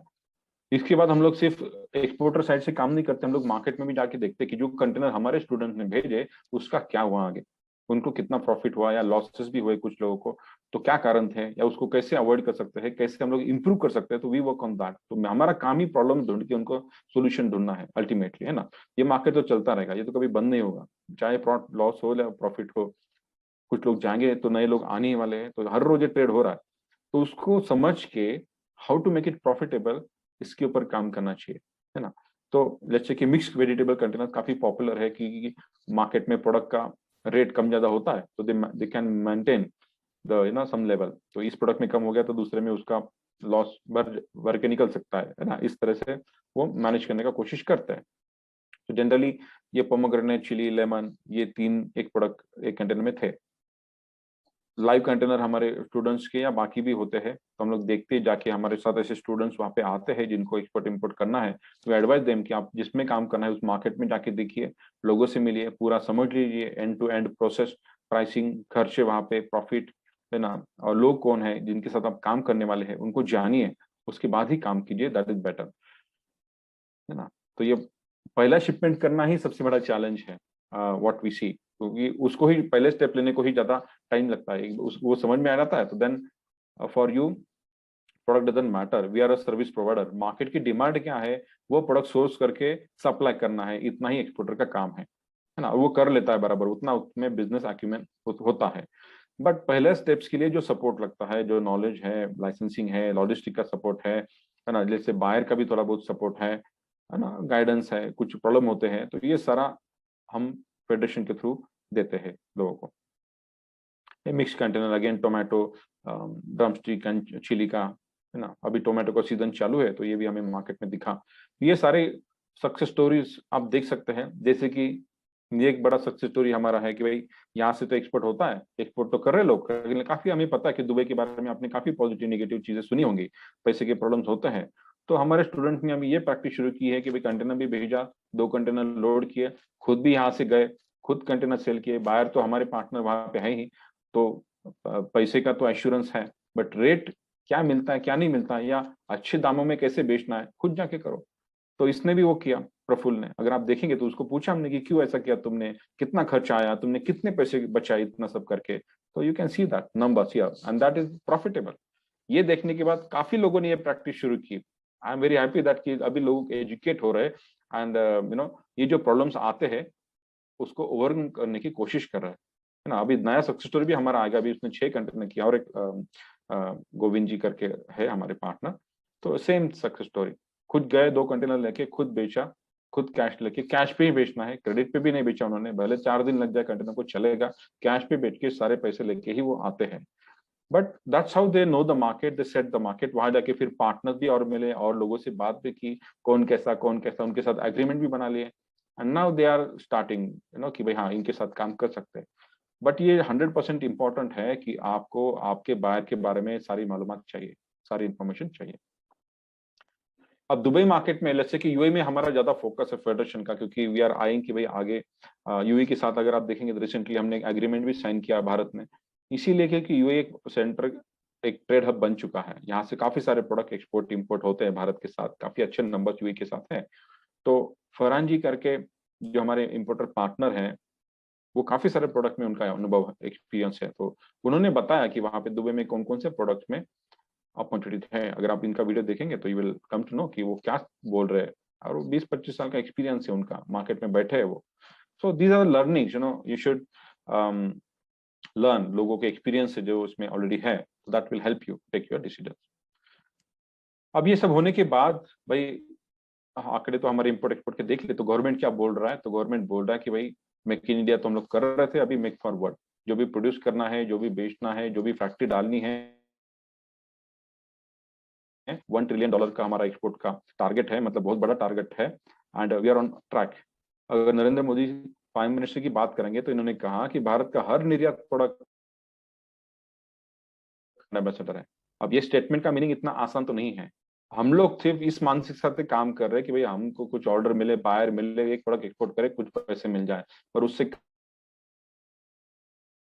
काम नहीं है। अगर हम लोग हमारे अच्छे प्रोडक्ट मार्केट में नहीं लाएंगे, हमारे ब्रांड्स मार्केट में नहीं लाएंगे, तो हमारा प्रोग्रेस मुश्किल है ना। तो इस पे ही ध्यान देना है कि अच्छे प्रोडक्ट डेवलप करने हैं, अच्छे ब्रांड डेवलप करने हैं, भले एक्सपोर्टर छोटा क्यों ना हो, बट उसको ध्यान रखना चाहिए कि हमारे प्रोडक्ट का ब्रांड कैसे वो इंट्रोड्यूस कर पाएगा। शरद पवार जी जो एग्रीकल्चर इंडस्ट्री के काफी एक्सपर्ट्स है, उनको काफी अच्छा विजन उनके पास है, तो उन्होंने भी कहा था कि जो महाराष्ट्र में जो आते हैं प्रोडक्ट, जैसे कि ग्रेप है, बनाना है, संतरी है, नीचे लिखा है ना, मैंगो है, पोमोग्रेनेट है, इनको ग्लोबल ब्रांड बनाना पड़ेगा। जैसे कि हमको पता है कि वॉशिंगटन एप्पल हमारे किसी भी गांव में हाथ गाड़ी पे भी मिल रहा है, लेकिन हमारे प्रोडक्ट वहां तक नहीं पहुंचे ना, है ना। हम लोग खा रहे कि कीवी खा रहे इंपोर्टेड, माल्टा हम लोग इंपोर्टेड खा रहे, है ना, डेट्स हम लोग बाहर से लाके खा रहे, लेकिन हमारे प्रोडक्ट उतने तादाद में, उतने क्वांटिटी में उन देशों में नहीं गए। तो I think that is a gap and that's an opportunity. So Maharashtra की बात करेंगे तो महाराष्ट्र का भी एक एक्सपोर्ट पॉलिसी है, और पणन महामंडल करके जो ऑर्गेनाइजेशन है महाराष्ट्र का, तो they are working on this agriculture export.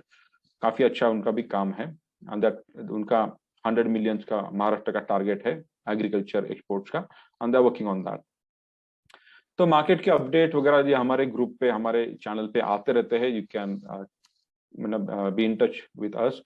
आप हमारे चैनल को सब्सक्राइब कीजिए। भारत के FIO के जो ऑर्गेनाइजेशन है गवर्नमेंट का, वो भी काफी सारा ट्रेनिंग नॉलेज लोगों को देती है, नंबर्स है, नए नए इंफॉर्मेशन है, सेमिनार्स है, वेबिनार्स है, वो कंडक्ट करती है। उसके साथ भी आप जुड़ सकते हैं, काफी इंफॉर्मेशन आपको मिलेगी। तो ये एक्चुअल नंबर्स है भारत के, जो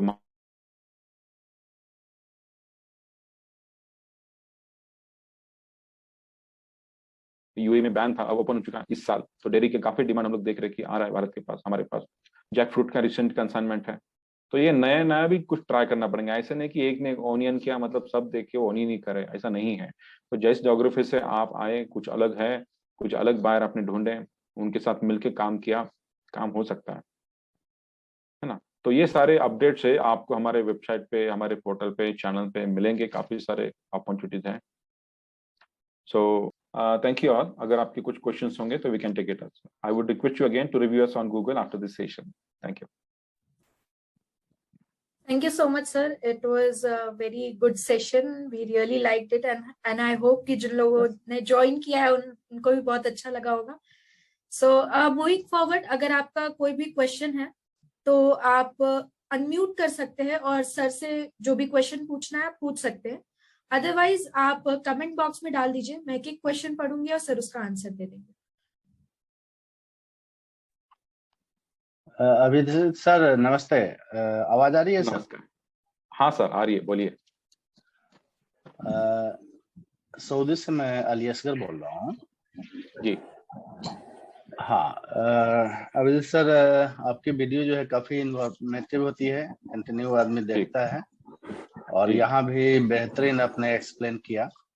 एक चीज चाहिए, जो अभी ये डाटा आपने एनालिसिस पर्पस से जो बताए, जो पोर्टल से, उसमें से कुछ पोर्टल एडवाइज करें कि जो आपने डाटा दिखाया वो कहाँ पर मिल सकता है, किस पोर्टल से वैसा हम लोग ले सकते हैं।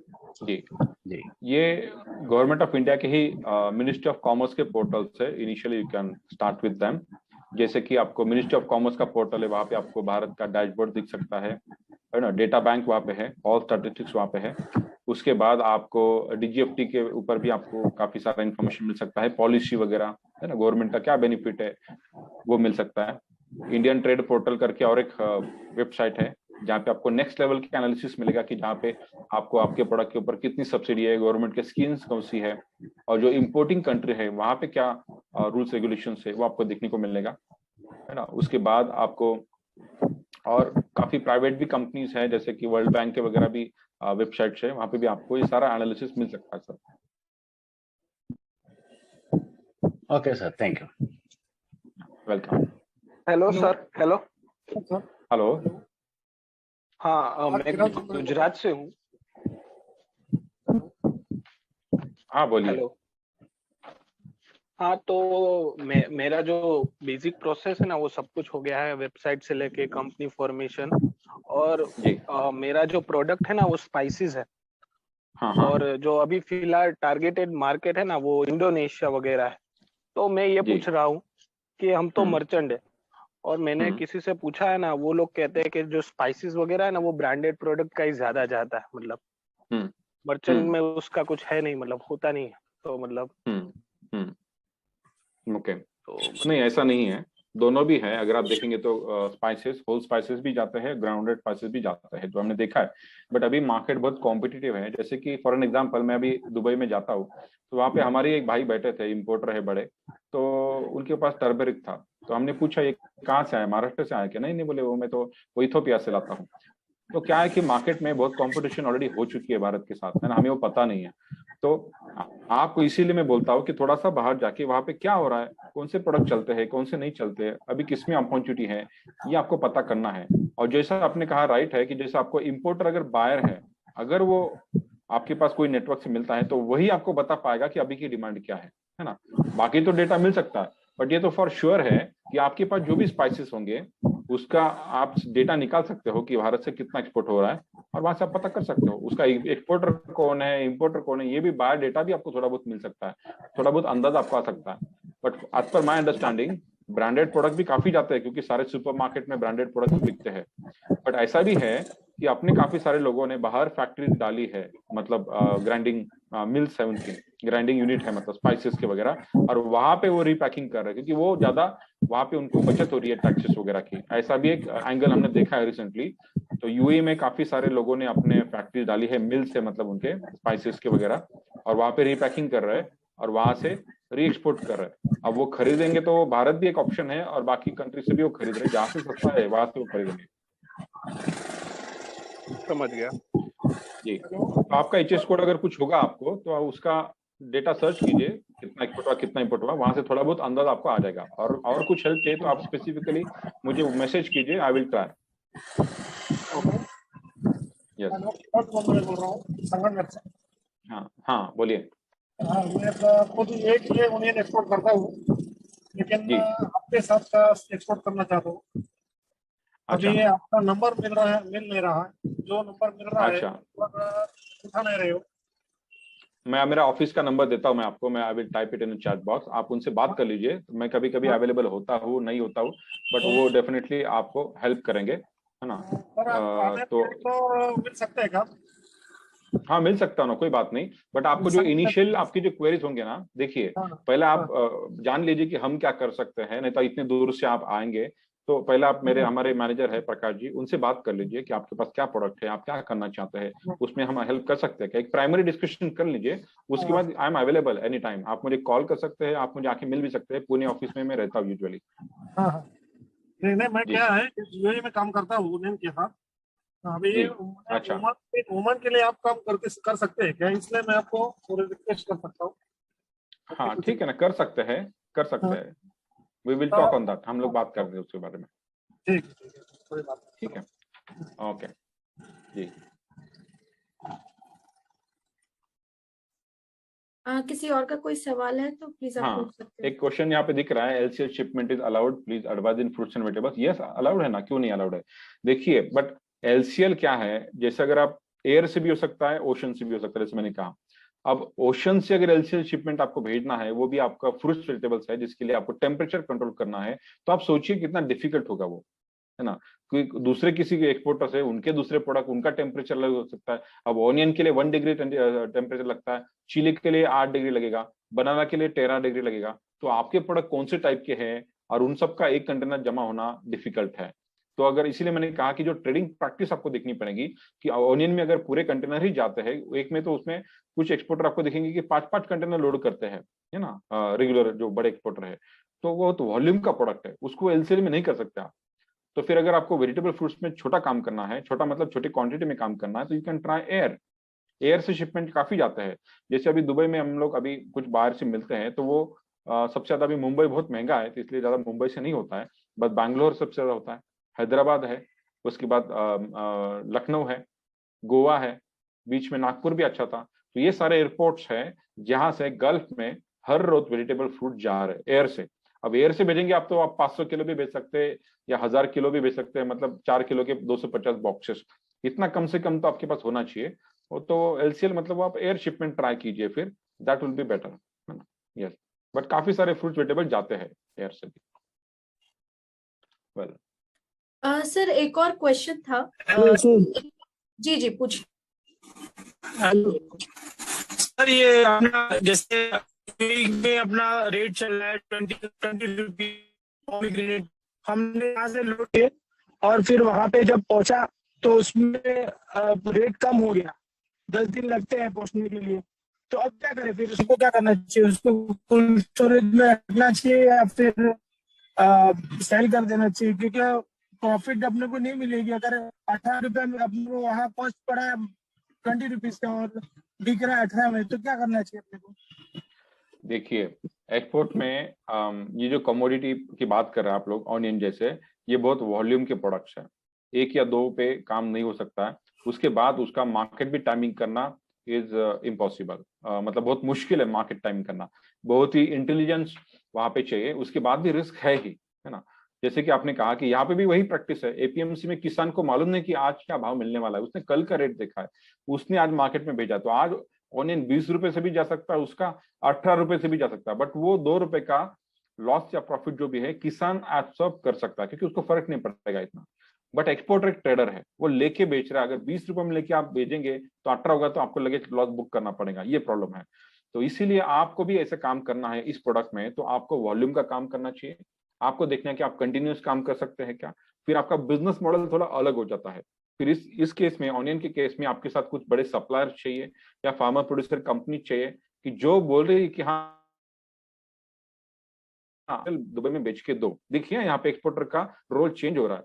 नाउ एक्सपोर्टर आपका खुद का पैसा लगा के आप एक्सपोर्ट सीखो, कुछ ट्राई करो, लर्न करो, अच्छे पार्टनर ढूंढो और अपना कंपनी को एक प्लेटफॉर्म बनाओ जिस प्लेटफॉर्म को बाकी लोग यूज कर सकते हैं, क्योंकि आप तो प्रोड्यूसर हो नहीं। तो किसानों को लगना चाहिए कि भाई हाँ ये भाई है कि ये अपने को अच्छा प्रोडक्ट अच्छे दाम में बेच के देंगे दुबई में या कहीं पे भी, and he can payment is also assured, तो लोग उनका प्रोडक्ट आपको बेचने को दे सकते हैं, है ना। तो बड़ी बड़ी फार्मर्स की कंपनी जो देखिए आपने सह्याद्री क्या करती है, उसके 1 लाख मेंबर्स है, तो उन सबके प्रोडक्ट इनको मिलते हैं बेचने के लिए, तो वो क्रेडिट पे मिलते हैं ना, तो वो मार्केट में बेच के 21 दिन या 1 महीने के बाद पेमेंट देते हैं। तो आपको ये सिस्टम समझना पड़ेगा कि ऐसा ट्रेड हो सकता है उसमें, कि अगर किसानों ने आपको दिया, अभी कोई भी एपीएमसी में जाएंगे तो अड़तिया कभी इमीडिएट कैश नहीं दे रहा है, he is also giving cheque of 21 days, बराबर कि नहीं। तो आप भी कन्विंस करो उसको, फार्मर्स को, कि मैं 21 दिन के बाद आपको पेमेंट दे दूंगा। 21 दिन में तो आप दुबई या नजदीक वाले किसी भी मार्केट में पैसा पे करके कमी मतलब बेच के पैसा उसको वापस करा सकते हैं। तो ये सिस्टम आपको बिल्ड करना पड़ेगा, दैट इज एक्सपोर्टर जॉब, है ना। सिर्फ हम लोग बोलेंगे अपने पैसे लगाने हैं, खरीदना है, फिर बेचना है, उसमें मार्केट टाइमिंग नहीं हो सकता, फिर आपकी वो कैपेसिटी नहीं है, मतलब, है ना। बड़े व्यापारी है, उनके पास यहाँ पे बड़ी बड़ी आड़त है, हर रोज 10-20 गाड़ी आती है, उसके पास जो भी बेचता है 5 गाड़ी भेज देंगे, वो जाने दो, ये ओमान को जाने दो, ये कतार को जाने दो, उसको फर्क नहीं पड़ता, क्योंकि उसको जो आएगा वो बेचना ही है। तो ऐसे काफी लोग हैं। तो आपको ये समझना पड़ेगा कि फिर छोटा कंसाइनमेंट करना है, एयर से करना है, वेजिटेबल्स में जाना है, या ऑनियन को पकड़ना है। ऑनियन में भी पकड़ेंगे तो कितने रोटेशन आप कर सकते हैं महीने के, वीकली कितने कर सकते हैं, और over the period monthly quarterly आपको फिर बैलेंस शीट देखना पड़ेगा कि भाई इतना ट्रेड किया, 200-300 टन हो गया, उसमें प्रॉफिट लॉस क्या है, तो उसमें आपको प्रॉफिट दिख सकता है। बट एक में प्रॉफिट एश्योर करना इज नॉट पॉसिबल ऑनियन जैसे कमोडिटी में। और सर ये अपना फिक्स में कर सकते हैं वहाँ पे, जैसे आपने फिक्स कर दिया कि भाई कर सकते हैं फिक्स में भी, बट फिक्स में अलग, अगर उसमें अलग बिजनेस केस है। देखिए फिक्स कौन करेगा, इंपोर्टर जो है वो अपना एक ट्रेडर है आपके जैसा, वो कोई उसके घर पे ऑनियन नहीं रख रहा है, ही सिटिंग इन अ मार्केट। एक तो वो कमीशन पे बेच रहा है, आपसे 5% कमीशन ले रहा है, नहीं तो अगर वो फिक्स पे बात कर रहा है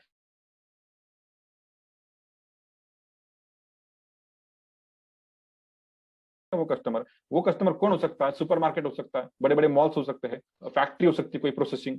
अगर ये उसके कस्टमर्स है तो ये बंदा आपको फिक्स पे प्राइसिंग दे सकता है, क्योंकि उसको आगे फिक्स का ऑर्डर है, बराबर, और उसके पास कॉन्ट्रैक्ट रहेगा 1 महीना, 3 महीना, 6 महीना, 9 महीना, 1 साल, और उसके पास फिर क्रेडिट साइकिल भी होगा। तो इन दैट केस अगर आप किसी भी सुपरमार्केट का दुबई का देखेंगे तो कम से कम 33 डेज या टू 60 डेज, 90 डेज ऐसे उनके क्रेडिट साइकिल है। अगर आपके पास वो कैपेसिटी है कि मैं 45 डेज तक रुक सकता हूँ, then he can assure you profit. फिर वो फिक्स वाले ऑर्डर आपके थ्रू कर सकता है। तो इसमें ये इंपॉर्टेंट है कि हमारे सारे एक्सपोर्टर जो भाई है उनको समझना है कि ये कैसा ट्रेड होता है आगे, है ना। अभी सिर्फ एक्सपोर्ट करने पे लगे, बट वो इम्पोर्टर है उसको समझना पड़ेगा हमें, उसका बिजनेस मॉडल इंपॉर्टेंट है। और जैसा मैंने कहा कि फिक्स पे भी हो सकता है, पॉसिबल है, बट वो वैसा इम्पोर्टर आपको ढूंढना पड़ेगा। ठीक है, thank you so much sir. Welcome. Yes, welcome. और कोई सवाल? सर कुछ लोगों का सवाल आया था, मैं जस्ट पूछना चाहती हूँ आपसे, how to raise fund for export startup and what are the minimum criteria?